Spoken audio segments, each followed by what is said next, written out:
And live from somewhere in Southern California, it's Saddle Up with Steve and Jay. Jay Friedlander here as usual with Steve Pollock, my partner down in San Diego. Hello, Steve. Gosh, Jay, I tell you what, this is some card we got to look forward to here this weekend. For those of you who haven't taken a look at the Saturday card down at Gulfstream, really, it's been about what, 10, 12 years in the making. I'm just throwing that off the top of my head. Maybe you know the exact number, but it's gotten better and better. And tomorrow's racing, just from a bettor's point of view, guys that are looking for value like you and I are, boy, tomorrow will be the best card. I believe, Jay, this will be the best card maybe until the first Saturday in May. Very, very likely, Steve. I mean, there's going to be a couple of good ones coming up too, but yeah, I think this is very likely to be the first one, the best one until the Derby. And we're going to talk about a number of these races today. We're going to talk about the Pegasus Turf, a tremendous contest down there, a grade one. We're also going to talk about I'm going to give out the other Pegasus main race, the Filly and Mare Turf, is one of my picks. And then we're also going to go horse by horse in the big one, in the Pegasus World Cup itself. And we'll do some brief coverage of the Santa Anita card. And to be fair, this is not the best Santa Anita card you're going to see. There's one graded race, and we're going to touch on that one, the La Cañada. But to be fair to Santa Anita, both tracks are owned by the Stronach Group. And when they have a huge card like this at one of their properties, they're not going to put on a great card at the other one because they don't want to detract from that. They want all the attention going to the Pegasus card. And the same thing was true a few weeks ago when Santa Anita had one of its big cards, and like opening day, and then the Gulfstream card was kind of like Drek, but it's to be expected. So. Hey, we're going to really look forward to diving into this one, Steve, and I can't wait to get started. But first, let's talk about some big news that happened yesterday. The Eclipse Awards were announced, and surprise, surprise, Sovereignty was named Horse of the Year and 3-Year-Old of the Year. Steve, could you have possibly seen that coming? I can't believe he won it. How did he not finish third or fourth? Exactly. Yeah, to be fair, he was a very dominant horse. He did not get a chance to take on Older in the Breeders' Cup Classic, which certainly wasn't his fault. And I'll give full credit to the connections because they're going to bring him back this year. And they're going to give him that chance, because a lot of trainers, and ownership groups would have said, he's accomplished so much. We don't want to take a chance on getting hurt. Let's retire him now, and we'll cover 100 mares. And this I'll give them full credit for them bringing him back for another try. So congratulations to the Connections of Sovereignty, and we'll see what this year brings. Theoretically, he should be even stronger in his 4-year-old year. Well, I got to tell you, if he was right going into the Breeders' Cup, especially the way that race shook down, I just can't imagine him not that he would not have absolutely dominated that field. The 1-2 finishers in there. I obviously I'm not a huge fan of the horse that won that race, but got to give him some credit for winning that race for sure. He was best of those horses. That's what's important. But I think Sovereignty would have won that race. And it's a shame that we're not going to get to see that race, but we will get to see another version, and it'll be pretty exciting. I mean, this is definitely one of the better 3-year-olds we've seen in the last 15, 20 years, in my opinion.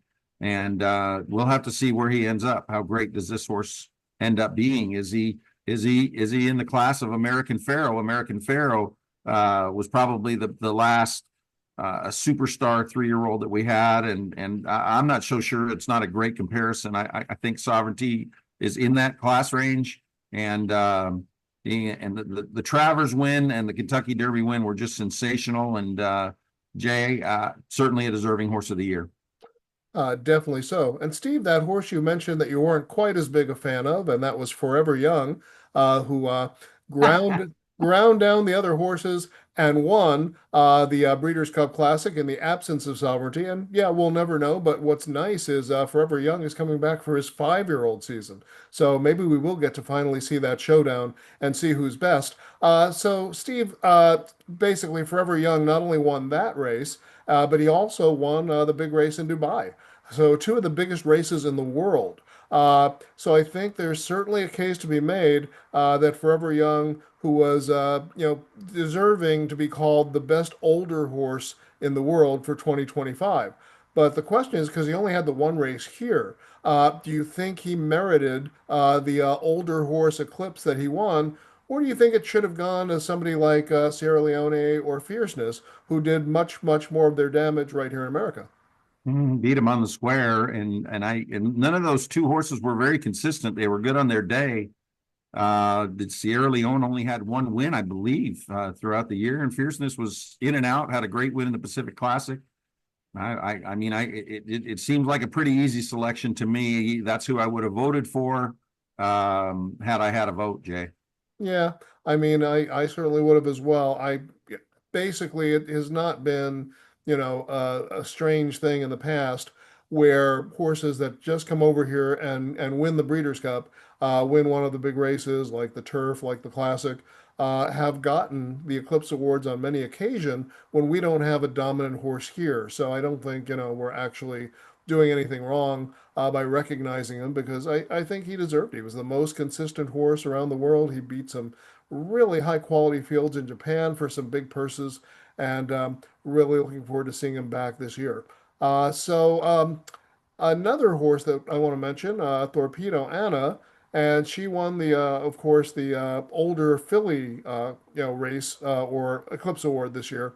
And Torpedo Anna started off, not as strong as her 3-year-old year. She definitely wasn't the same coming back, similar to Rachel Alexandra. I mean, neither of them were quite the same coming back after their biggest year. But, she put together some consistent wins. The figures weren't as fast as before. And then, of course, she really tailed off. And, by the end, she was washed. And she certainly wasn't the best filly of the year anymore when the big season came around. Is there an argument to be made that maybe somebody else should have taken that award from Torpedo Anna, or do you think she deserved it? Do you think maybe Scylla, who won the distaff, Mm. should have gotten more consideration? Scylla was pretty inconsistent too. She didn't really get going until that last race. You'd have to give it to her based on a one race situation. But she was awesome on the Breeders' Cup day. But the rest of the year, just okay. I don't even know who else would be competitive in there. But just sometimes, sometimes there's nobody deserves the reward, and I or the award. I don't know, Jay. I mean, is it possible that nobody really deserved it? Torpedo Anna, to me, did not deserve an Eclipse Award for this year. She was nowhere near, or for last year, she was nowhere near as good as she was the year before. Yeah, absolutely. And then in the turf, notable speech from the Charlie Appleby barn. Two really strong races at the end. The one up in Canada, the Woodbine Mile, and of course the Breeders' Cup Mile, won the Turf Award. It usually goes to a long distance horse more so than a miler, but this year I think notable speech was a notch above the rest of the turf horses. What do you think? Yeah, he was awesome for sure. The favorites got beat in the turf race. $100 or should have been $100 horse got bet down in the middle of the race to 25-1, won the Breeders' Cup Turf. I would have to say that had to be the best performance. The two races were great in a row. That horse deserved the Eclipse Award, in my opinion, as well.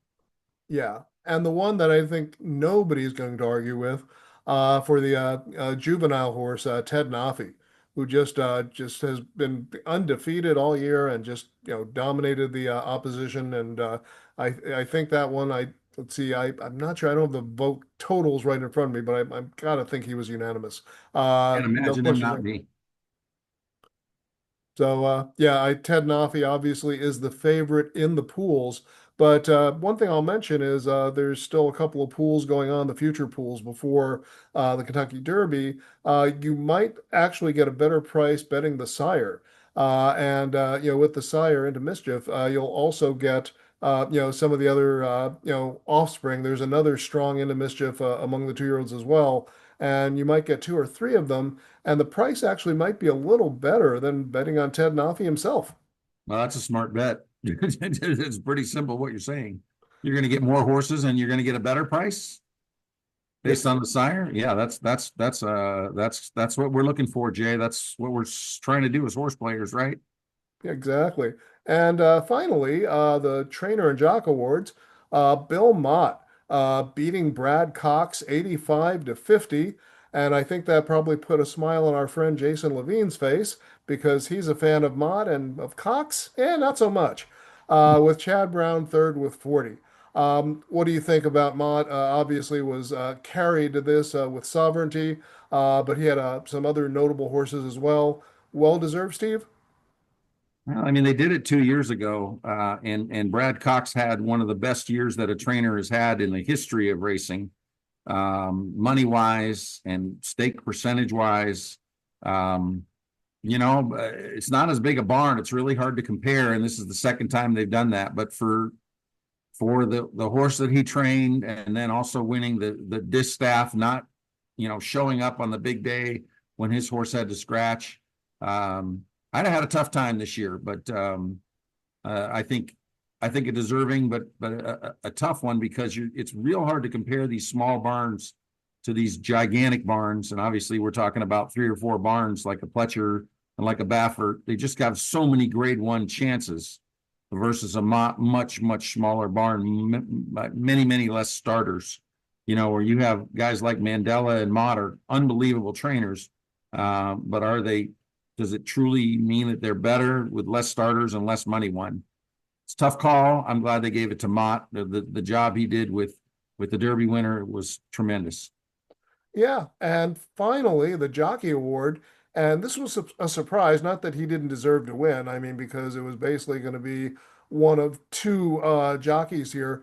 But by the margin, Flavian Pratt beating Arad Ortiz for Jockey of the Year by 152-52. Now, that margin surprised me.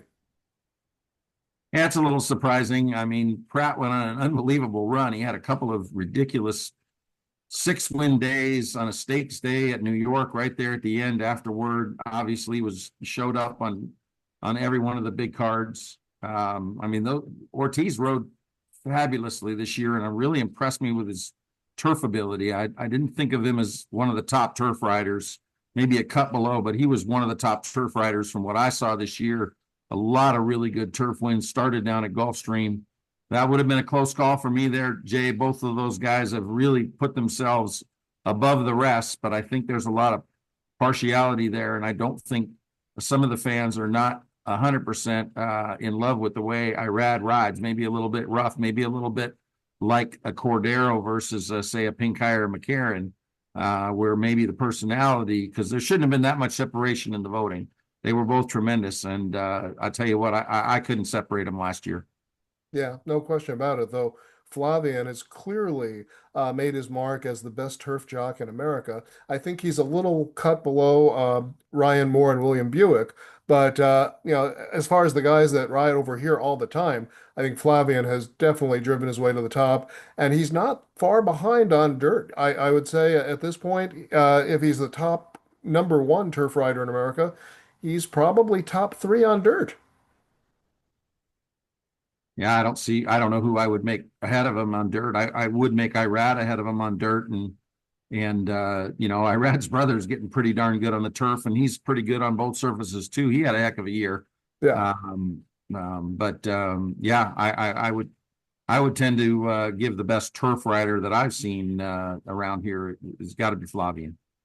Yeah, and even though this is a national podcast, of course, we're based in Southern California, and we spent years as guests and co-hosts on the Inside Racing program based here. So our hometown boy, Flavian, yeah, even though he's kind of like, not riding back here this winter, and but that's fine. We'll give Flavian one. So anyway, Steve, let's move on to our next topic here because there was another big news item this week, and that was the introduction and quick removal of the historical horse racing machines at Santa Anita. They really tried to fly under the radar. There was basically no publicity announcing these because they were just kind of hoping that they might be able to, establish a presence for a while. But no, they were up only for a couple of days. And then the Attorney General of California decided that this was not kosher, so to speak, and wound up taking all those machines into custody. And that was kind of fast. So Steve, were you surprised that they acted so quickly and didn't let it maybe take its normal course to a court of law? I don't know. My opinion on this is really sort of ridiculous. I was kind of excited to get to see them and see what they were like. To be honest with you, but I'm going to toss this one over to you and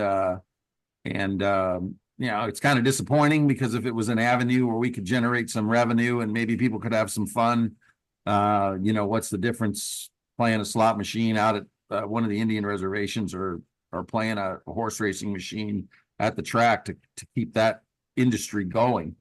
So it's disappointing that maybe we don't have a solution, or maybe we can try it again somehow. But I don't really have too much to comment on. What about you? Yeah, I've got a few things to say. The revenue, of course, is a huge factor here because one of the reasons why our horse racing population is so small in terms of population of horses themselves, and of course, it kind of hurts the attendance because people don't really get motivated to go out for six-horse fields. So we're trying to grow the sport, and one of the ways you have to do that is to raise the purses. But if you look around the country and you look at places like Oaklawn Park, Churchill Downs, Keeneland, Gulfstream Park. All of these places and many more I haven't mentioned all have some sort of a casino presence. And at the track, it's generally in the form of these machines. And they bring in so much revenue that basically $100,000 allowance purses are the norm at these tracks. That's what you get for a grade three out here. So, there's definitely a reason why, so many, like at Oaklawn, for instance, Bob Baffert has a string out there, Peter Urton has a string out there, and many others from Southern California that in the past wouldn't have even thought of it. So, and unfortunately, the way this has been brought out over here is, as far as gambling in California goes, many of our viewers already know this, but for the ones that don't, a couple of decades ago, California made a deal, what they called a compact with the tribes, to try to, make up for, some of the injustices we inflicted upon them, a century ago. And yeah, I certainly think there should be, some way that they can get into a stronger financial position. But they wound up giving them all of the casino type games. And basically nobody else in California has them. What we were left with were the poker casinos, and those are places like Commerce Casino and places like that. Things like the Hustler Casino and these card clubs. And the difference between them, as most of our viewers probably know, is how the purses and they're structured. Basically, at casinos in Vegas and Atlantic City, you are playing against the house. It's you against them. And you're trying to win some money from the house. And that's the same way it works in these Indian casinos like Yamava and some of these others. And so the difference with these machines was in many states, and it varies state by state, they are considered parimutuel machines. And what a parimutuel sport is similar to the poker casinos. You are playing against other players. You're not playing against the house. And then, the host track or the host casino, card casino takes a cut, but you're not playing against them. It's a fine distinction, but that's why you don't have these machines at places like, the City of Industry and places like that, City of Commerce. So, what they were trying to do was explain that, the purse structure on these machines was the same thing. It was everybody was betting into a pool, and so technically betting against each other. And then, the house would take their slice as the host, but you're not playing against the house. But the attorney general didn't buy that. And there's actually been, Steve, in some of the states, because these machines are probably in a dozen states, something like that. Like in Kentucky and Virginia, they had to go to court and they established that those machines were parimutuel machines. And in Kentucky and Virginia, these machines basically revived Colonial Downs, which had been shuttered at one point. And But these machines in Kentucky are responsible for these huge purses. And that's why this fall, where typically most of the jocks in New York, which is the biggest colony, the Ortiz brothers, Joel Rosario, Johnny V, guys like that, they would typically stick around New York till about Thanksgiving, and then they'd head down to Gulfstream for the big meet down there. But what you saw is not only did these jocks go out to Keeneland, which was always a prestigious meet, but they actually went out to Churchill Downs, and the fall meet was usually, frankly, nothing. But now with these machines, you had the Ortiz brothers there, and you had Joel Rosario riding there, and these other guys, Tyler Gaffleone. So this revenue would really be a windfall to California, but right now we can't touch it. Hmm. Well, I was hopeful, but we'll just have to figure out a way that they can figure that out. I'm not sure that it can be, but what are we going to do? Yeah, exactly. And this will go to court. I can guarantee you that Santa Anita will file for an injunction to allow these machines back on the track, and then it'll be heard by a judge, maybe by a jury. I'm not sure exactly what the process is, but I think eventually we're going to get an answer to this, Steve. It might not be the answer we want, but we're going to get an answer. Well, I'm I'm hopeful, but obviously we need something. Absolutely. So Steve, let's get back to live racing because we can still watch and bet on that. And last week was Cal Cup weekend. It was also Sunshine Millions weekend. The Cal Cup actually started at the Oak Tree meet several years ago, and basically it stayed there until Frank Stronach decided, we don't really need a tenant, and Oak Tree got booted out. And they're still around, by the way. And they ran the Pleasanton meet for a number of years until the Northern California tracks lost their license, and they are applying for race dates again. And as much as I like the Northern California guys, it's like there's just not enough horses for a Northern California and a Southern California circuit. So I'm hoping they're not successful in that. But yeah, the Oak Tree guys still sponsor down at Del Mar, Steve, the Yellow Ribbon is one of their trademark races that they still sponsor. They've got a couple of them. But so yeah, the meet once Oak Tree ended was shifted over to the main Santa Anita meet, and now it takes place in January. And the idea was now at least it could be part of the Derby Trail. The problem with that is basically Calbreds, by and large, are not as good as their Kentucky bred brethren. And you get rarely, one that's good enough to be on the trail. And the one noticeable exception is, of course, California Chrome, who won that race back in 2014 and went on to win the Derby. Yes, he did. Yes, he did. So it is possible. And, basically, I think what you're going to see is some of the horses that came out of these races, some of these horses will probably take a try at some of the Santa Anita Derby prep trials. I wouldn't be surprised to see a couple of them in the San Felipe. And if they excel there, maybe they'll take on some of these horses in the Santa Anita Derby. But, then you're talking about, much bigger fish in the sea, and it's just harder for some of these more modestly bred horses to take on that kind of competition. But Mm. in the Cal Cup races, just we'll recap those very quickly. But in the opening race, and the first one was the California Cup Sprint, and that was kind of tarnished by the scratch of Big City Lights. And even though Big City Lights was the second morning line choice, I had him a notch above the other four horses in the race, which included Speedy Wilson, a horse that you've liked, but Mana Rose, who was now the uncontested favorite, 9-5, and went off much shorter than that. Might have been 1-9. I stopped looking.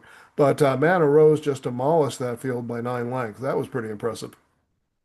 Yeah, he's a good horse. I think he's a better horse than the Mandela that you're talking about. The Mandela just had those second place finishes, but Mano Rose has been incredibly consistent and probably not given enough credit. I wish they would have gone heads up in that race. I think Mano Rose would have taken him down, but that's neither here nor there. Absolutely. And then then the Turf Classic was the next one up. And Vodka Vodka, who, of course, had a nice record going into this and was sent off, was the 9-5 favorite and went off shorter than that. This one just ran in the Lafitte Pincay Jr. against Nisos and didn't embarrass himself, set the pace for a while. And Vodka Vodka found this company much more to his liking and won handily at the end. Yeah, it really was a terrible betting race. There was a horse in there that I thought had a little chance, and he just got a terrible break. But Vodka Vodka was much faster on sheets and proved best. And good to see Kent DeSormo get a couple wins. He can still do it. And that's a nice horse, Vodka Vodka. Very well put together and obviously can handle the turf or the dirt. Yeah. And then there was the California Cup Oaks. And the favorite in that was a first timer on the turf. And that was cashed. And under Umberto Rispoli. And cashed just came off some impressive stakes places in the Golden State Juvenile Fillies and in the Grade 2 Starlet down Los Alamitos. And that Starlet produced a big 91 wrist figure. And the turf breeding was adequate. Probably a little better on the bottom with a Shackelford mare. I'll have another is primarily a dirt sire, but nevertheless had a nice speed advantage. And actually, this one kind of hung back, pressed the pace a little bit, and then took over around the turn, and then shortly was immediately almost joined by Sea Draw, who pulled up alongside. Sea Draw was experienced on the turf, breaking her maiden on it, and then a decent eighth place. I say decent eighth, but only 4 lengths off in the Grade 3 Jimmy Durante, and this was a much easier field. And Sea Draw kind of worked, cashed down, and cashed fought gamely. Just was no match for the winner. Yeah, it was a good stretch battle. But not much prices in those races. I don't know, Jay. I didn't think the card was very interesting, to be honest with you. Um, I didn't know that it was a card that was maybe worth recapping. And then finally, the one race that was interesting in terms of prices, and that was the Cal Cup Derby itself. And the favorite here was the morning line favorite, Ocean Bear, scratched. So John Sadler had two, scratched the other one, can't help myself. And Sammy Davis went off as the favorite and went to the front for a while, but then was kind of pressed by a very interesting second time starter. And I'm going to show you a little video here because I thought this was kind of remarkable because this was a horse that a lot of people overlooked, and that included me. So I'm going to show you this was the maiden race of the horse that went on to win. And give me a second here, and I haven't done the whole sharing thing in a while, so The bear one with thing I me. will say about that race, Jay, is that race is typically won by a price horse. There are certain races that you just look at time after time after time and say, man, price horses generally have a shot in here. Um, and I think that happens to be one of the races every year they run the longer race for the Cal Cup on the dirt. We have seen some prices win that race over the years. Yeah, and this was no exception. They're not California Chrome every year, are they? No, not every year. All right, so here we go. I'm going to share this now, and I want people to pay particular attention to the outside post with the number 8 horse. Look at that gate. That's the one closest to you when you're watching. And we're going to go ahead and show this very quickly. They're off. And walking out of the gate would start the ride, missed the break completely. Look at It's that. John Metcalf going out. Nowhere there. Calavito on the inside goes with John Metcalf, and they go along quickly into that first turn. Wide trip into the turn for Scatterlatta Ding Dong, who is outside of a ground saving Smoovin' Saturday. And we're not going to look at the whole thing here, but well, I went a little too far there. But let's see here. All right, give me a second here. John Metcalf. Now look at this.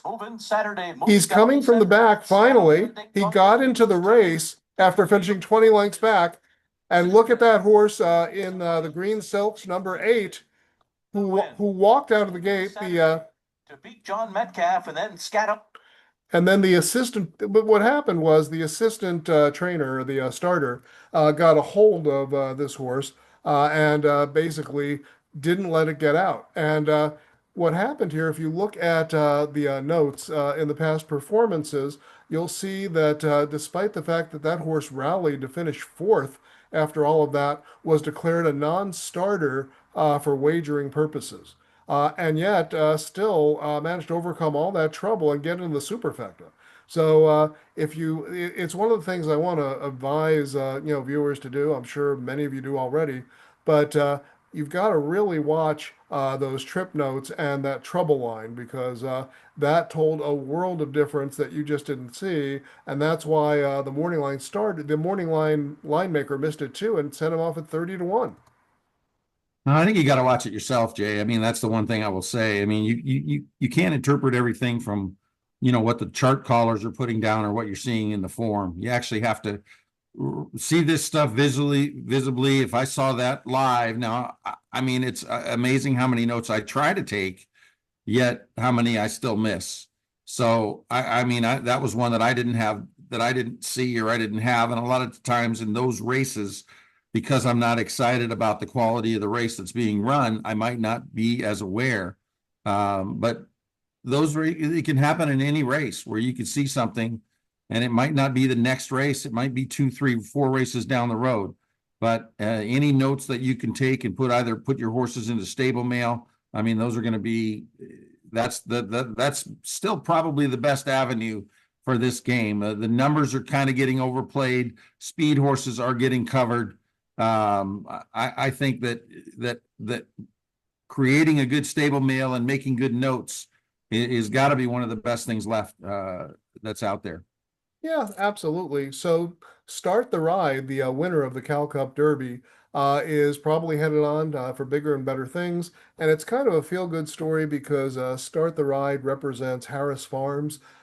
This is a barn that our friend Jason is very familiar with. And of course, John Harris passed away this summer, and yet they're carrying on. Dan Blacker is now training for that outfit. And it's a feel-good story. Harris Farms has accomplished a lot in California racing and done a lot of good. And happy to see them, see Start the Ride bearing their colors going forward into this 3-year-old Derby Trail. Absolutely. Yeah. Good luck to them. I mean, it looks like they've got a decent horse there, but the waters will get deeper next time out. Absolutely. So, Steve, while we're at Santa Anita, we're not going to spend a lot of time on today's Santa Anita card because, or tomorrow's card, because frankly, it's kind of a bunt, and the home run is at Gulfstream. But we're going to look at just the one race here, and that's the feature race, the stakes race, and it's a 6-horse field, as has been common, the Grade 3 La Cañada, and the Grade 3 La Cañada, you have basically 2 horses that are below 2 to 1. You have the favorite brilliantly from Bob Baffert and Juan Hernandez, who's 7 to 5. And so there she was from Doug O'Neill and Ismael Jaramillo, who is 9 to 5. And typically, when you have 2 horses below 2 to 1, it's often enough to cover the race in your exotics by just taking those two. Steve, how do you see it? Do you like one of those better, and do you give somebody else in there a chance? Jay, I'm sorry I didn't look at the race. I did have it written down and I never got to it, and I didn't bring it down with me. I do have my best bet, which I could talk about, which is actually in the opener tomorrow. But unfortunately, Jay, I did not look at that race. Oh, no worries. Well, yeah, we'll hit the best bets at the end. I'll just comment on it briefly because it's a Sure. short field. In this race, brilliantly won her maiden nicely on the turf, and but basically is 3 in the money finishes on the dirt. Finished slightly ahead of the other one that I mentioned, so there she was in the Grade 1 La Brea. And because those two had the fastest, figs in their background, brilliantly had a 95 in her second start, an optional claimer. And so there she was as a stakes winner, winner of the Remington Park Oaks, and then not far behind brilliantly in the La Brea, and a decent finish back east in the Grade 2 Mother Goose. I give so there she was a slight edge here. I will say that Baffert who has 3 starters in here. He also has the rail horse Udi, who ran the fastest race last time, a 92 fig. But I kind of like Nafisa. Nafisa broke her maiden on about her eighth try, and then yeah, actually, no, it was long. It took her a while, and Nafisa it took her till her 13th try. And then, but came back and won her second straight. Achieved a 90 brisk figure for Bob. Bob's always had some hopes for this one, and this one cost 1.6 million. So yeah, I think Bob is really hoping this one eventually proves her worth. But she is 5 years old now, so better start proving it. But I think Nafisa's got a slight shot at 5-1 to upset the two favorites. So I kind of break my own rule here. I am giving Nafisa out on my own card as one of the three to use in the exotics because I think anytime Bob has something like this, I'll give it an outside shot. All right. All right, Steve. Now it's time to get into the big card, and we're going to talk about the Pegasus Turf to start with, and then we're going to move on. There's so many graded stakes here, and it was just impossible to narrow them down. But we can't talk about them all. People say our podcasts are too long as it is, so we'll talk about the Pegasus Turf, and then we'll go horse for horse in the big Pegasus World Cup. Steve, you've had a chance to dig into this race. How does it strike you? How do you think this is going to lay out? Do you think this race is going to favor speed, or you're looking at the closers and who look like the standouts to you? Well, I tell you one thing here. I mean, you got program trading in here at 5-2. Now, didn't get a great trip in the Breeders' Cup Mile. Nobody was beating Notable Speech that day, and especially from where he was trying to come in that race, where this horse was again. He was 10th, 4 3/4 back at the half, and the half was almost 47. You're not going to make up that much ground, especially Delmar. He did get steadied in that race.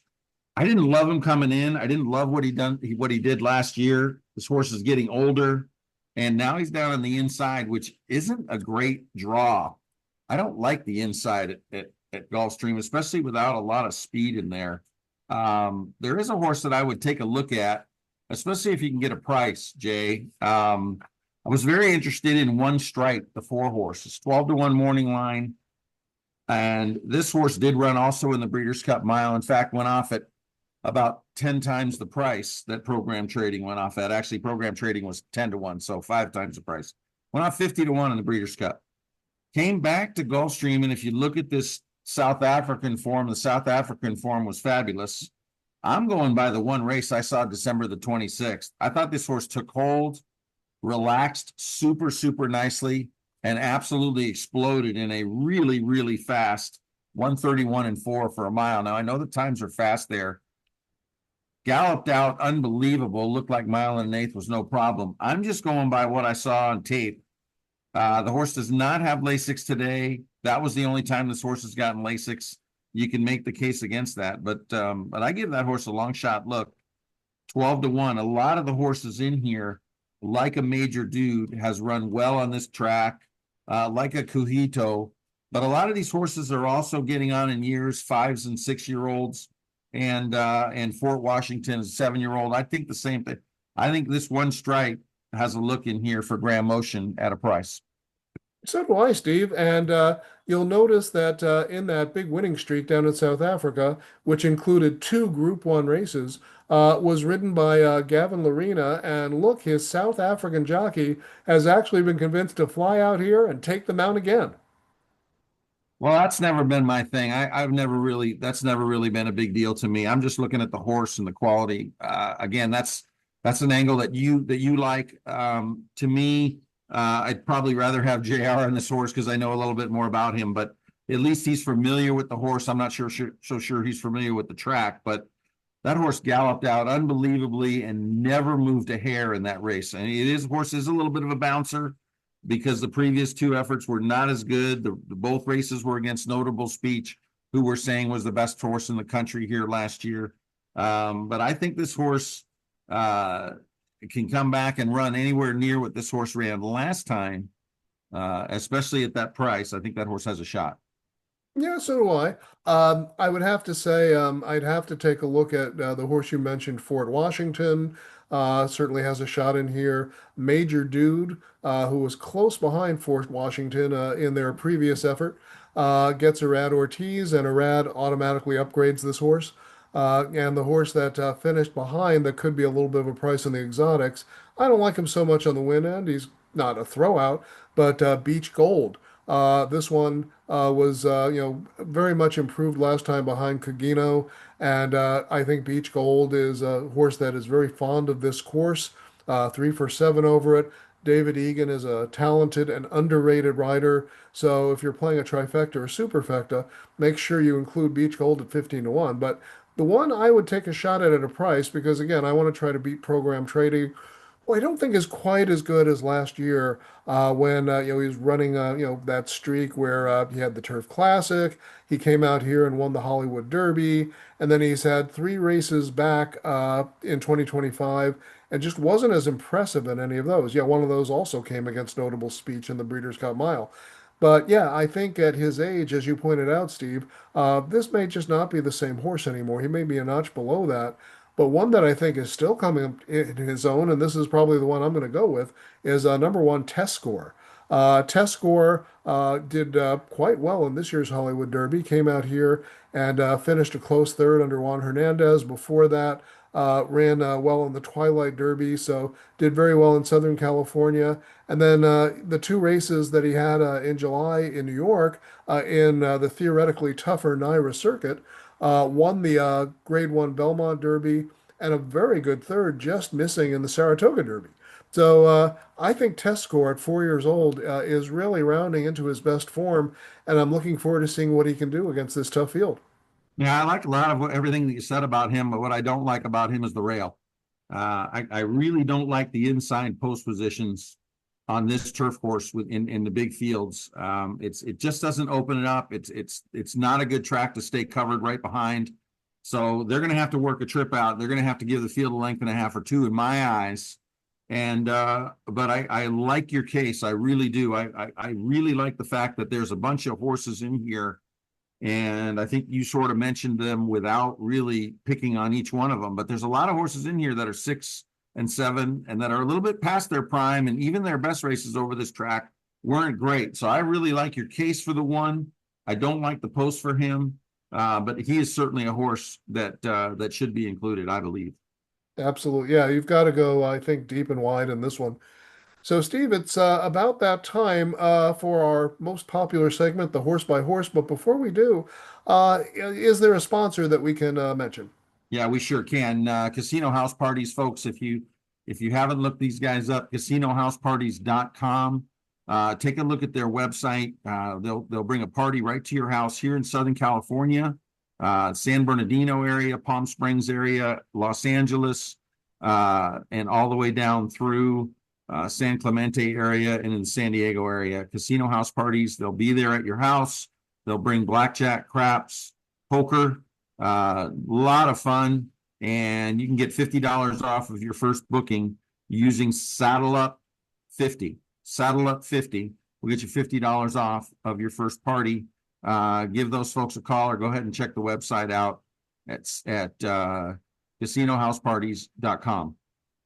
Okay, Steve. Yeah, people have a lot of fun with those guys. The prices are reasonable. The dealers are very professional, and this is something that anybody having this kind of a party or some kind of a special event really should look at and consider. We've done a lot of work with them, primarily you, of course. You work very closely with them, and it's a really quality outfit. Yeah, they're about $100 cheaper than most of the other guys too. And with your $50 off, you'll be saving about 150 compared to having some of the other competitors out there because they are very reasonably priced. So good stuff. They've got great table games, brand new crap tables, poker tables, blackjack tables, roulette wheel, beautiful, and they'll definitely take care of you. So if you want to have a party at your house, give them a call. All right, Steve, it's time. Let's cover the Pegasus. I will take it off from the rail at this point, and we'll go horse by horse down this big quality field. And the number one horse is Disco Time. Disco Time's record has been incredible for Brad Cox. He's undefeated, and the margins get bigger every time. and shows early speed, but when something goes amiss, like in the Lecomte on that sloppy surface they didn't like, and he did not get off well, where he finished, he started off 10th, like 9 lengths back, and still managed to eke out the win in probably his most impressive race considering the bad start. But typically, this horse is a pace presser or will even set the pace if nobody wants it. Last race was his best, drawing off a winning by 9 3/4 lengths. And I'd have to say, Disco Time as the morning line favorite is an obvious contender here. I don't think anybody's going to tell you otherwise. He gets the advantage of Flavian Pratt coming off that horse of the jockey of the year, Eclipse. So certainly he's sky high right now, having knocked off Arad in that contest. I will say the one thing I'm not thrilled with, just I don't like the fact that Florent Giroux, who has always been Brad Cox's number two guy, especially in tracks like Oaklawn Park and Fairgrounds, seems to have been booted off for no particular reason. I know Flavien Prat is a cut above not only Florent Giroux, but just about every other jock in the country right now. But it seems like Florent didn't do anything wrong. So I feel a little bad for the guy. He's not on any of the other Cox horses on this card. He's got three mounts. But, you know, it's a business. It's not sentimental. And I think Flavian's going to probably give this guy a great shot in here. Well, I'd just like you to tell me one of the horses that he beat. What's the best horse that this horse has beaten? Maybe built? I mean, this, In the last race, Tip Top Thomas, who finished third in the Dwyer, was considered a top 3-year-old contender last year. I like that one. Built, yeah, is also a very good horse, but certainly not in the league of any of these very good others. horse. I tell you, we're going to disagree on who he's faced. I mean, this horse has done absolutely nothing wrong.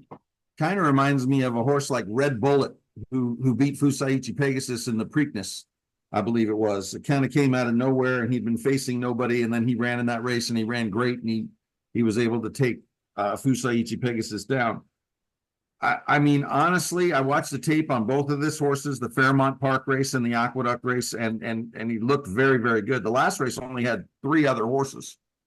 I mean, Cox has faced nothing with this horse. He's ducked everywhere, and 8-5. I mean, I got to think you got to try to beat this horse. That's my No, opinion. no question about that. I will be trying hard to beat this horse, Steve. Steve, what do you think about British Isles? 20 to 1. Ran awesome last time. Wow, it was a great effort.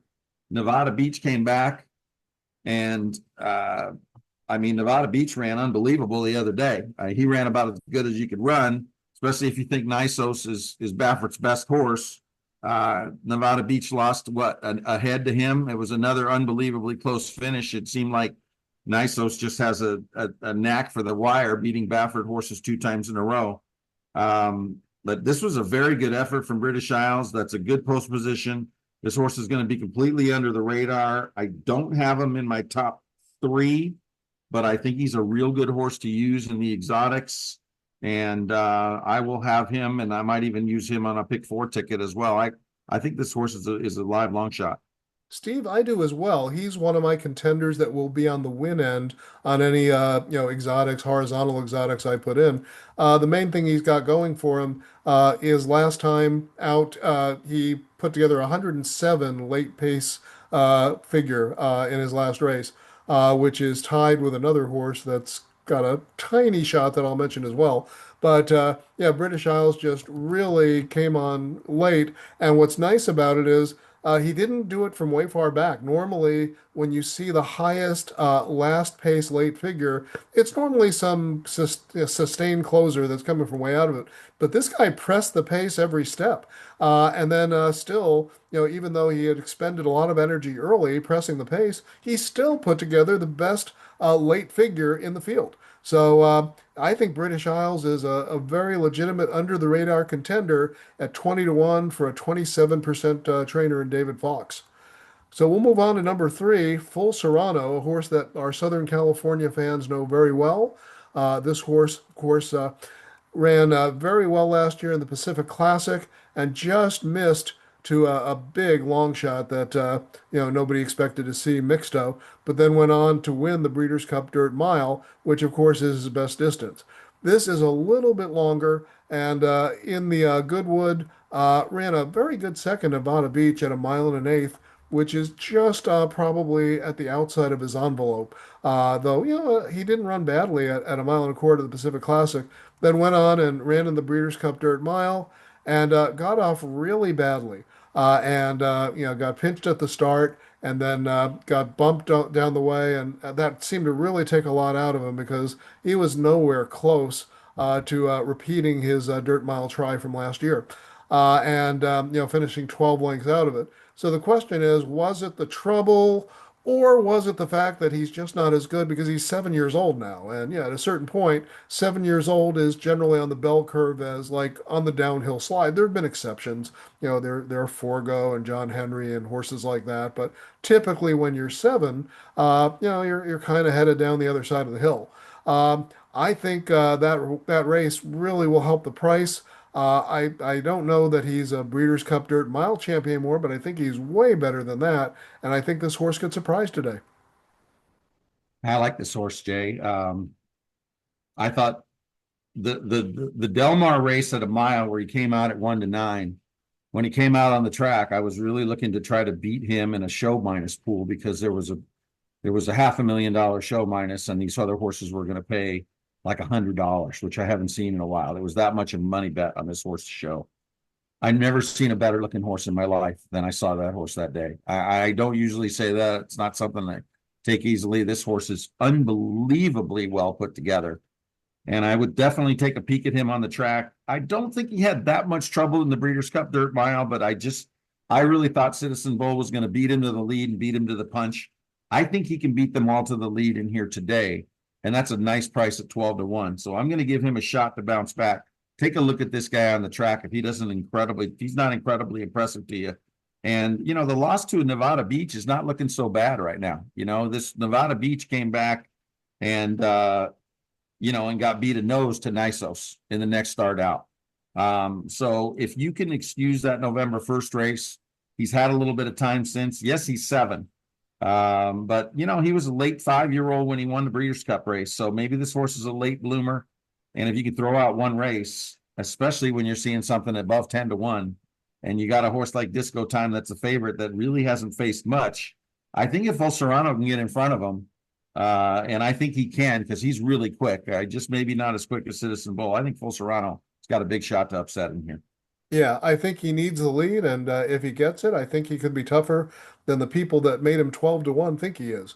But now let's look at a horse that's 20-1, a horse that you've liked in the past, Steve, and that's number 4, Banishing. I have. This horse ran an unbelievable race last year in the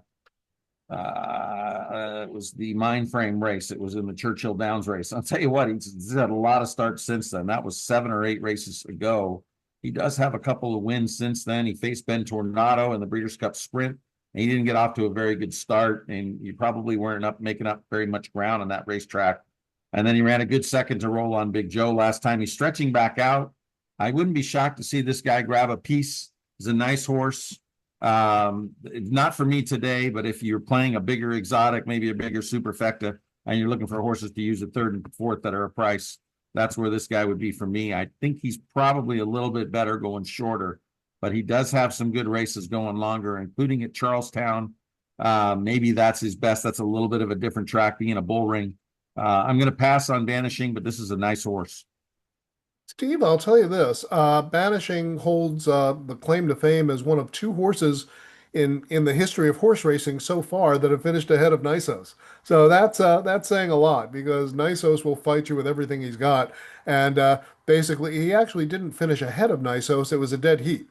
So anyway, one of 2 horses that has finished on terms with Nisos, and neither of them were very far behind Mindframe in that blanket finish. Well, he would have won that race. I mean, Banishing wins that race for fun. He had 4 or 5 lengths of trouble in that race. It was an incredible tape, and that's what kept me watching that horse because I really bought in to Nisos, and I really bought in to Mindframe as being good horses.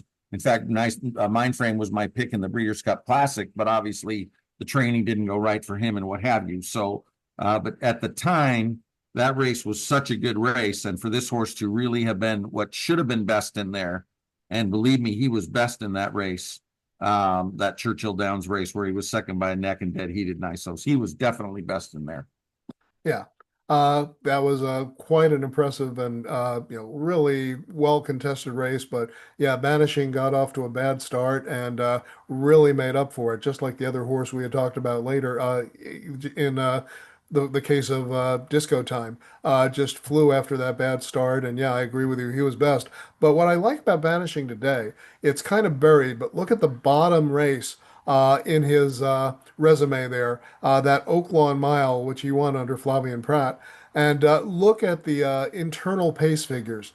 This was a 104 early speed and a huge 122 middle turn time figure, which dwarfs every other horse in the field. On his best day, this one has a middle move that can be devastating.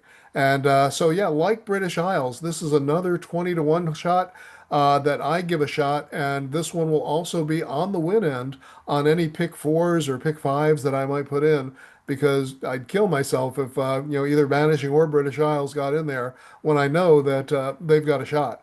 Two things Oh, about what you comment on, Jay, and this is why I really think Banishing is a toss in this race. But it's a horse that I really have liked in the past. But here's the one thing that really bothers me.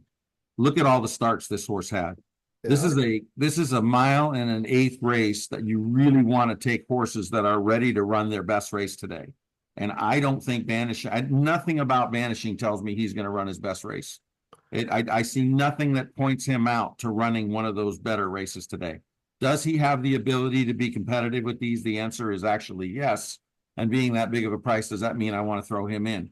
But nothing points to him running a good race today. He looks like a horse that should be slightly over the top, even coming off of a pretty decent effort last time. There are no breaks, no breaks at all. This guy ran 12 times last year and he's got absolutely no time in between, no layoff lanes. And I don't like that. I hear you, Steve. Yeah, that's a fair assessment, and we'll see how he does. He may not be ready for his best. A horse that I think is definitely not ready for his best is number five, Skippy Longstocking. Skippy Longstocking has run some very high quality races here. He's been beaten by better, including two of the best horses in this race, White of Barrio and Full Serrano, who beat him fairly handily.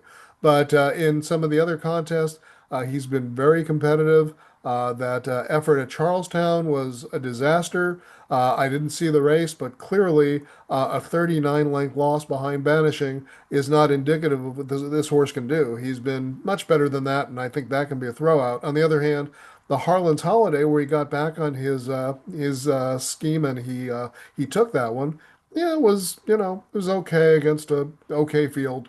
I just don't think Skippy Longstocking, as good a horse as he's been, fits anywhere near the win end against a field like this. I'm going to just agree with you quickly and go to the next horse.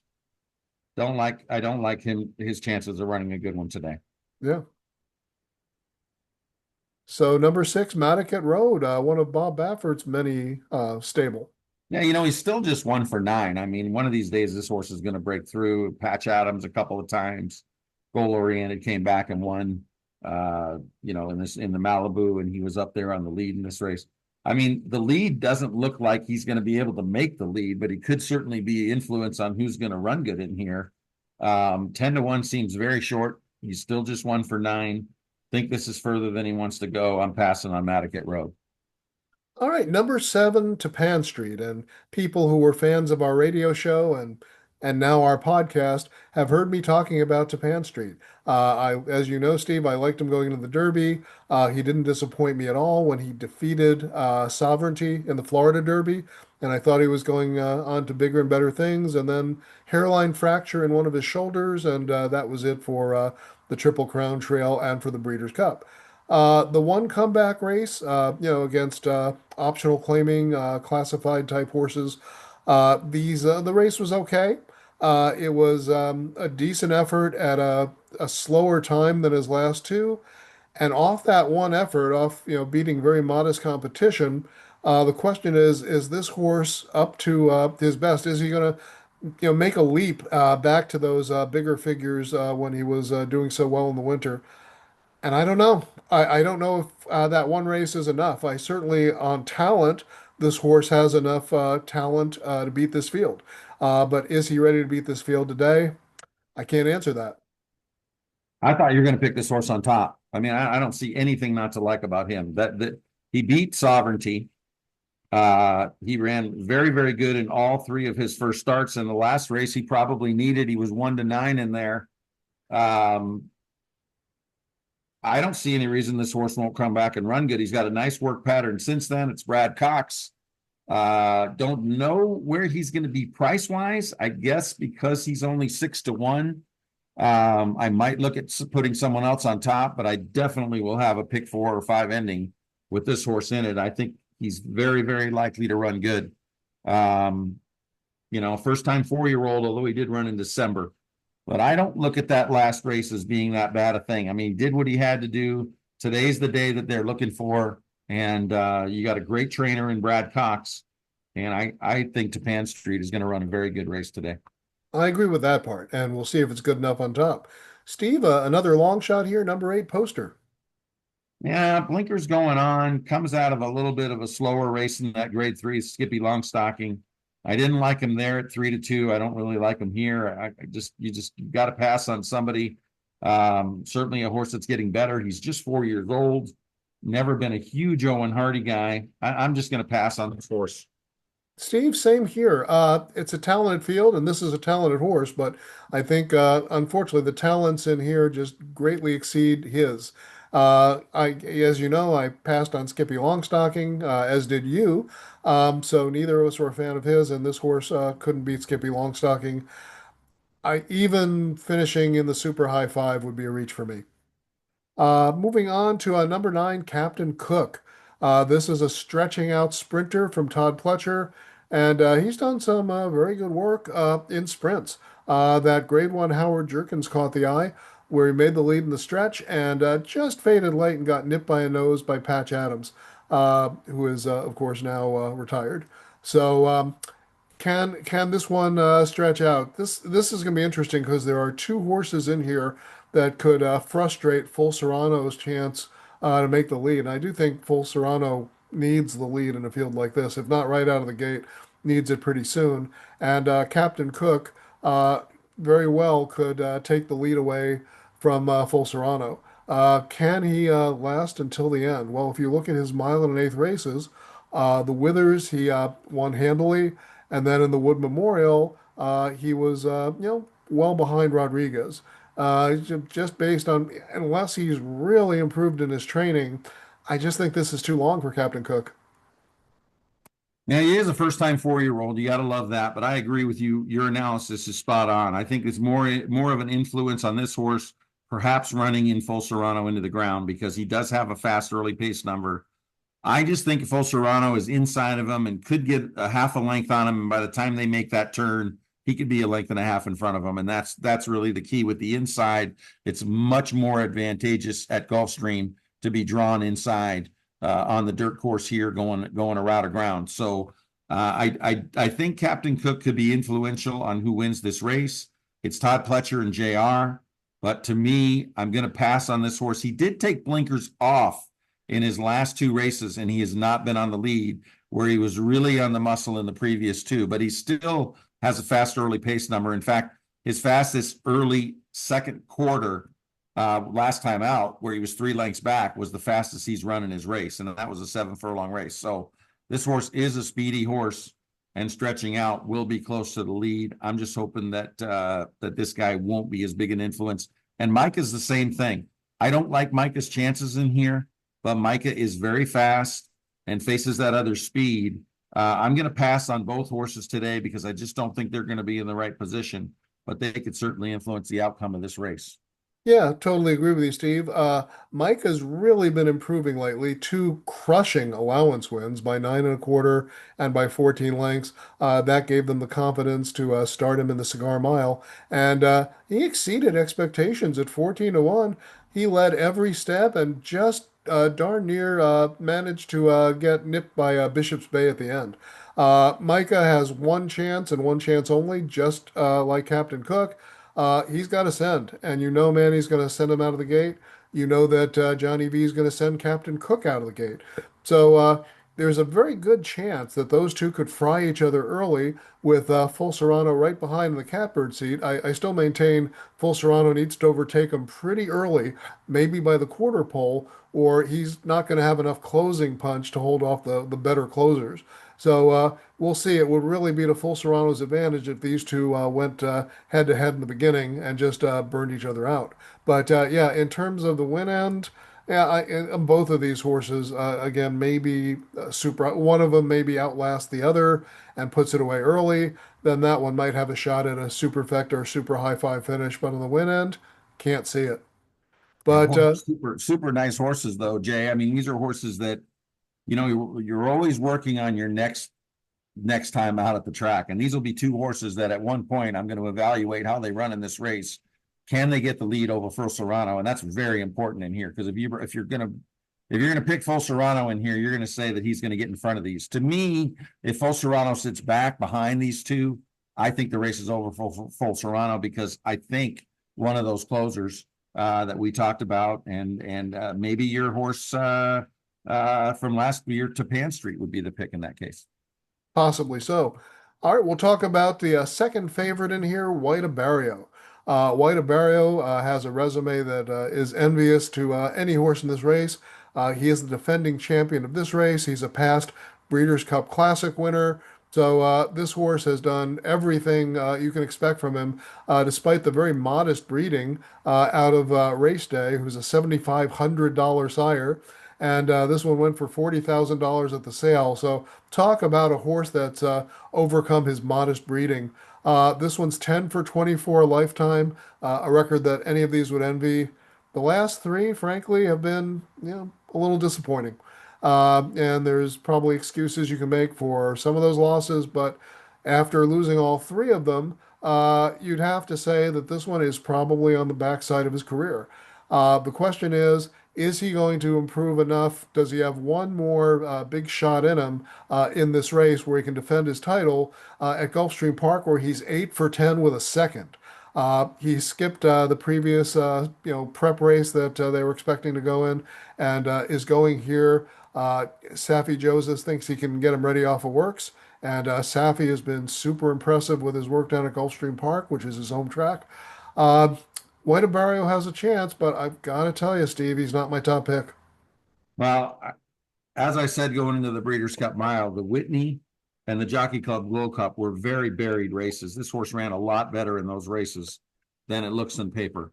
What I don't like is he vet scratched out of the Breeders' Cup, and then they said nothing was wrong with him, and then he scratched again. There's definitely some fitness questions, and the post position is a disaster at this track.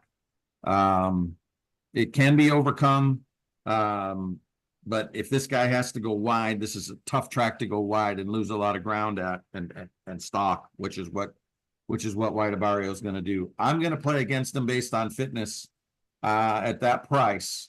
But he could be, if he's ready to go, he could win this race. I'm going to pass on him today. Okay, Steve, and another big long shot to close out the main body of the race, number 12, Brother Kenny. Not for me. Been running against a lot lesser. Very, very tough post for this horse. Certainly a capable trainer in Jose D'Angelo, but to me, this horse is going to really have to step it up. I'm going to pass on him. Yeah, I mean, when you consider that in an optional claimer, this one didn't hit the board, he's way below these. And, there's a case to be made that the 12 post is appropriate because that's very well where he might finish. And then there are two also eligibles. I'm not going to mention 50 to 1 catalytic, but I do want to say something about Lightning Tone should he draw in. I mentioned that there were two horses that tied for the best late figure.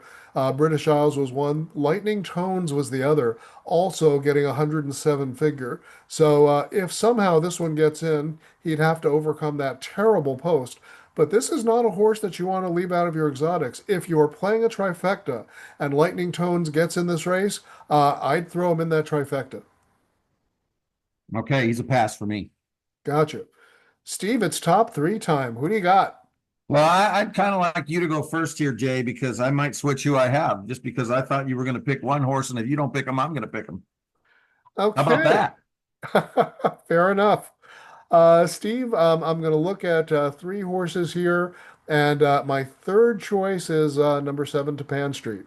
I think Tapan Street is poised to have a very big year. I just don't know if today is that day where he's ready to take on these older horses for the second time. He's only faced them once, and they were, fairly mediocre allowance horses. I think he needs this race as almost a stepping stone. I'm almost looking at this as a prep race for his best. I think Tapan Street's going to run a good race. I don't know that it's going to be the best race. And so looking at the second horse here, there's a number of contenders here. I'm going to pass on White Barrio. I do think he's a little past his prime. I'm going to look at a horse that you don't see on top today, but I think has a little legitimate shot here, and that's number four, Banishing. Today we're kind of turning tables on each other. You liked him in the past, or I didn't, but I think Banishing is really set to run a good race here. I don't know that it's going to be good enough to beat this field, but I think it's going to surprise. I think Banishing will be kind of in the catbird seat, probably. I'd say right behind Full Serrano. I think Full Serrano will be lapped off the two outside horses, which are going to gun to the lead. And I think at some point Full Serrano is going to catch him. But I think Banishing is not going to be far behind. And I think there's a chance for a big effort here at 20 to 1. I'm liking Banishing in my top three. And my top one horse here, we both complimented him, so I hope I'm not stealing your thunder here, but I have given him out already on my full card, which is posted on the Racing Jason website. And Full Serrano, I think I can't resist a 12 to 1 price on a horse of this quality. I think that last race was excusable away. Anytime you're behind Nisos and a horse like that, Citizen Bull, who I got to compliment you, Steve. I thought Citizen Bull was over his peak at age three, and he just ran his lights out and made Nisos work every step. So I don't think after not getting off well, Full Serrano has to get off well, even if he doesn't get to the lead. I think it needs to be a situation like in the Dirt Mile last year, where he's lapped just off the speed, and we talked about the two speed horses on the outside. If those two can take a little starch out of each other and Full Serrano can be close behind them, I think Full Serrano has a big chance here. Full Serrano is my number one pick. Well, I don't think he's going to sit third. I think he's got to go for the lead to win. And I'm very tempted to put him on top, but I'm going to go with your horse on top instead. I'm going to switch things around in here. So I'm going to go Disco Time for third as a complete X factor, giving him a slight edge over the two British Isles, who I think is an X factor. I'm going to put Full Serrano in second, and my top horse is going to be Tapan Street. I love these first time 4-year-olds, and I like the fact that he didn't run his best last time. I don't want him leaving. I want his best race to be today, and I think that's what Brad Cox is going to do. Maybe, and from talking to you, maybe we'll get more than 6 to 1 on this horse. If I get 8 or 9 to 1 on him, I'm going to definitely make a nice wager. 6 to 1, 5 to 1. I think that's about the right odds on him in my eyes. I'm going to put him on top. So Tapan Street, Full Serrano, and British Isles for me. I'll take out Disco Time. I think he's probably going to be a part of it. I just think he's got more chance to run second, third, or fourth than he does to win it. So I would use him. I'm going to include him in the exotics as well. Exactly. So, Steve, I'm taking your horse Banishing, and you're taking mine Tapan Street. That's crazy. How the tables have turned. They have turned. So now, Steve, let's make a little money for the viewers. We've got some horses, some races to give out. You've got one from Santa Anita. I've got one from there as well, and one from Gulfstream. Why don't you take it away? Well, you want to go? I've got only one, and you've got two. So you want to go first? I'll go second, and you can wrap it up. All right, I like that. All right, we'll look at the Santa Anita race first. And obviously, these are shorter fields, so I have more modest expectations on the prices. But let's see if we can get a decent price here. Let me get that queued up here. I am going to look at race seven here. And race seven, there are a number of horses in here. I'm obviously, when you have a race like this, you often gravitate to the best race that these horses are exiting. At least I do. I look at class probably more on turf than I do on dirt, where I probably look more at speed. But there's a number of horses you can make a case for. Certainly, number 7, Take a Breath, is a horse that finished well in that race, and he gets a jock switch to a jock I'm very fond of. As people that listen to Inside Racing for many years know, I was probably the first public handicapper that talked about Emisal Jaramillo because I knew his connections actually before he came over here, and he's done nothing to hurt my impressions of him. He's gotten off to an 18% start here, despite not being in any barn here. These races are, this jockey colony is just not as deep as the one he came out of, and he's done very well. Nevertheless, you're switching from him from Arad Ortiz, and it's hard not to say that yeah, it's hard to say that's an upgrade. At best, Jaramillo is half a notch below Arad, but it's definitely not an upgrade as talented as Jaramillo is. And I don't know that he's going to be able to get this guy to the finish line any more than Arad could. But the one I really like here, because I'm also going to try to beat the favorite, who is number 5, Willa T, at 7-2. And anytime the favorite is 7-2, you know that the line maker found this very contentious, and most favorites are 5-2, 2-1, something like that. I will say in defense of Willa T that this one does really well with the barn Timyak team together. They're 3 for 4, 75%. So that's probably one factor, and ran nicely with Hector Berrios aboard, despite the fact that Hector lost the whip at the end, was still riding him hard and made up 2 lengths in the stretch. It's kind of hard to get the horse home without the whip. I don't know if he was using his goggles or whatever, but Willa T is certainly a contender in here. But the one I like is the one that Berrios did choose, and that's the one at the bottom, number 10, Resolve, right behind the other horse we talked about in the American Oaks, and they were within heads of each other. And Hector Berrios decides to take this one for Leonard Powell, who has always been a very strong turf trainer here. He was actually the one that gave Flavian his start before Richard Mandela got a hold of him, then started taking him away from Leonard for all his mounts. But yeah, it was actually Leonard Powell, who's also a French guy, by the way, who actually got Flavien Prat on the road to fame and Horse of the Year. And the jock switch here is just huge. I mean, Herrera is a guy that came up at Los Alamitos. He's a guy that started with dirt sprints. He's never been outstanding on turf to me, though he had a pretty good year this year.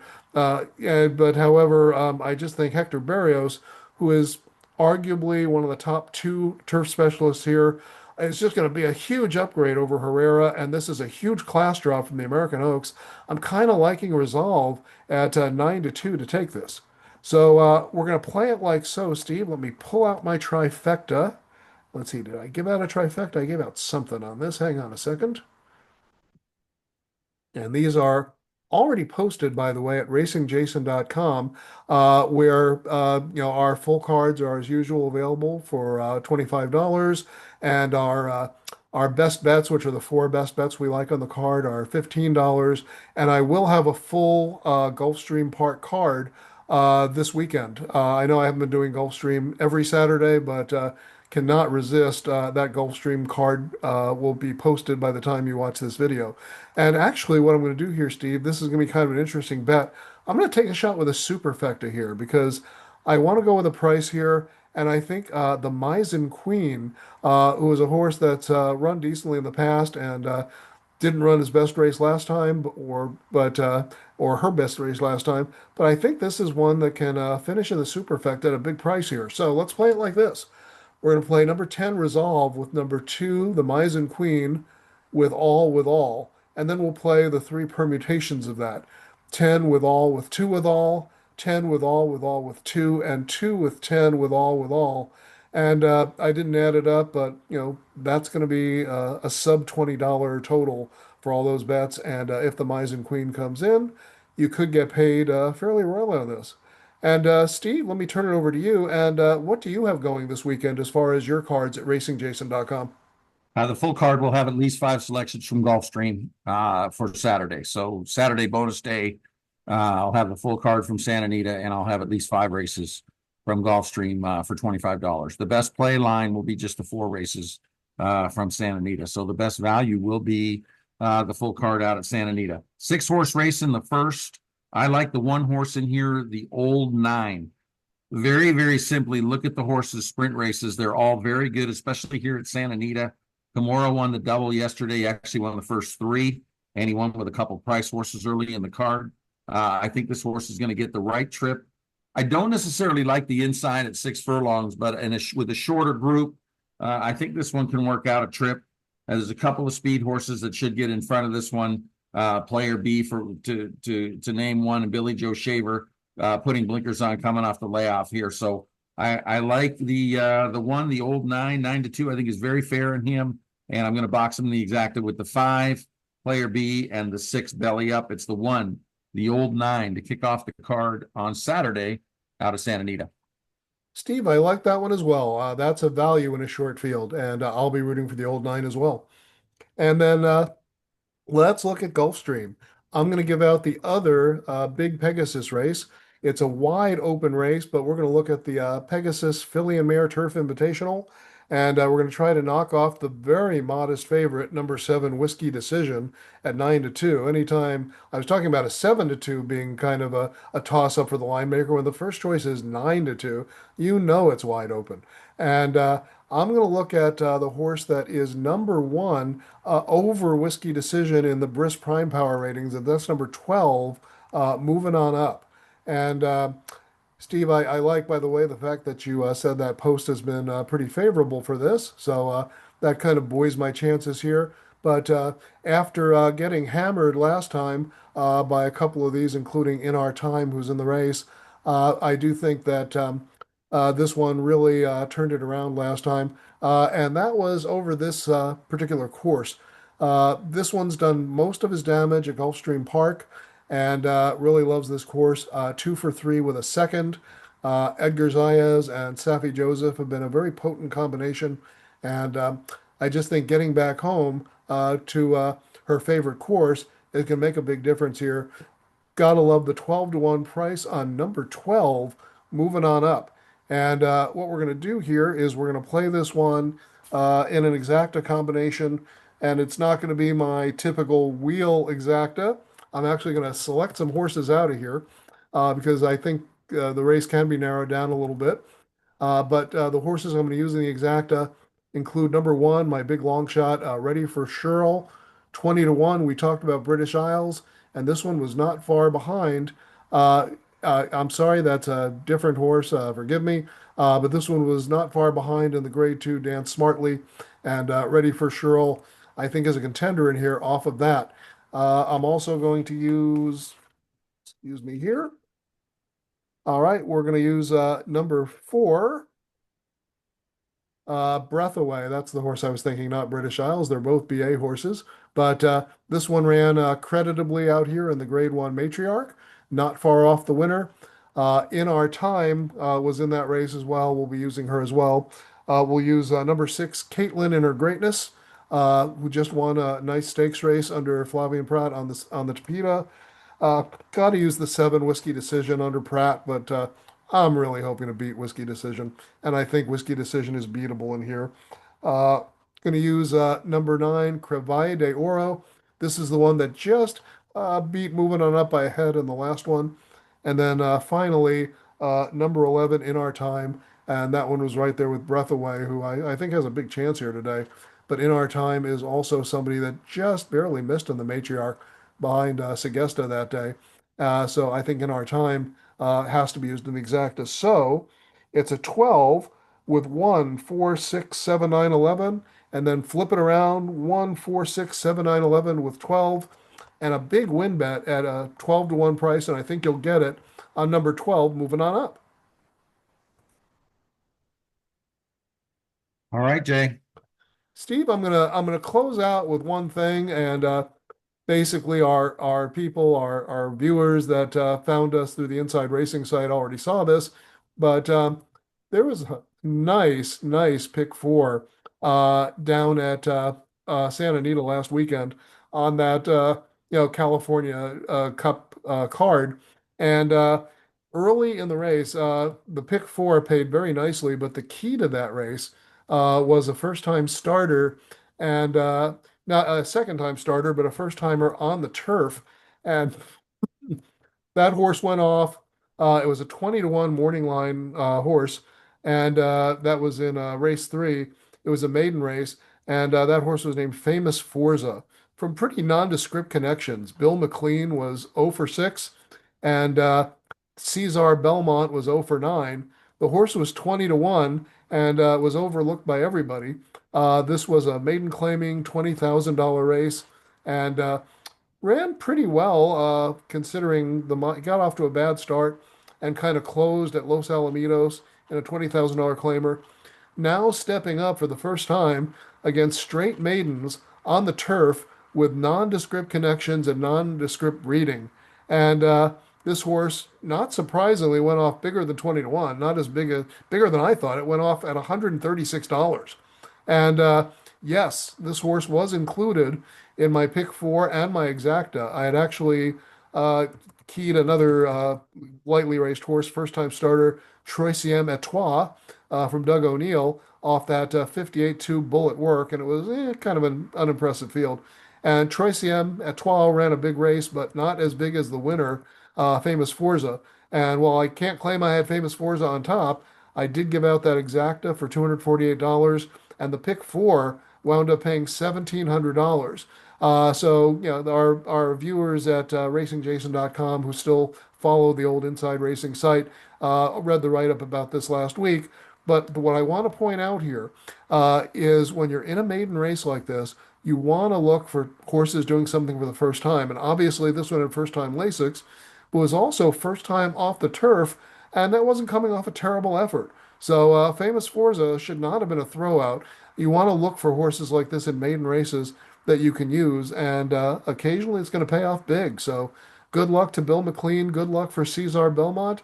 I'll be rooting for them to continue that impressive streak. Nice pick four, Jay. Way to go. Thank you, Steve. I appreciate that. And hopefully there will be some more for our listeners tomorrow who follow us. And we're looking forward to that big card tomorrow. So I will say that our schedule for the weekend, or for the winter, excuse me, is going to be like follows. The next podcast is scheduled for Big Cap Day. And Steve, you're in the rotation to host that one. And that's first weekend in March, I believe. And then we're going to cover after that. I'll take my turn, and it'll be Florida Derby, Arkansas Derby, and Dubai World Cup Day. So three huge races on that card, and then we're up to the Santa Anita Derby. So should be an eventful weekend on the Triple Crown Trail. Now, looking forward to it. Looking forward to it all. Yeah. So everybody, I just want to say, have a great day out there, whether you go live or whether you're betting on your flat screen at home. Really take advantage of these cards. Pick them up at racingjason.com if you'd like some, hopefully, high quality advice and some very good rational thinking and strategies on how to bet. Steve and I have both been putting a lot of work into this, and we're looking forward to playing along as well. Absolutely, we sure are. Should be a great weekend if you're going out there playing, and you haven't checked in with me for a little while. Give it a shot tomorrow because we're going to have a good day tomorrow. Got some very good price chances tomorrow on that Gulfstream card. I believe there's at least five. I've got 6 or 7 horses marked. I'm going to make my final decisions, but very, very good card tomorrow at Gulfstream, and a couple of horses at Santa Anita to boot, which we already talked about that first race, but really focusing in on Gulfstream for tomorrow for the big day. That's the big day of the year for them. Oh yeah, this is actually their marquee day. And as we close, Steve, I'm going to just mention one horse I just can't resist because it really caught my eye. Look in race two at a maiden race. Look at a first-time starter named Exquisite. There's a lot of first-time starters, good breeding, a lot of chances. I like the fact that the jock gets off one of the higher regarded horses in this race to ride him. Tyler Gaffleone has always impressed me. So take a look at Exquisite tomorrow. I think Exquisite might reward you at a price. And with that little Easter egg, we'll say goodbye. Steve, great to host with you as usual, and looking forward to tomorrow. All right, everybody, have a great, great day out there, and we'll look forward to talking to everybody next month. Or I guess it'll be March. It'll be early March next time we're on. All right. Have a great day, everybody. So long.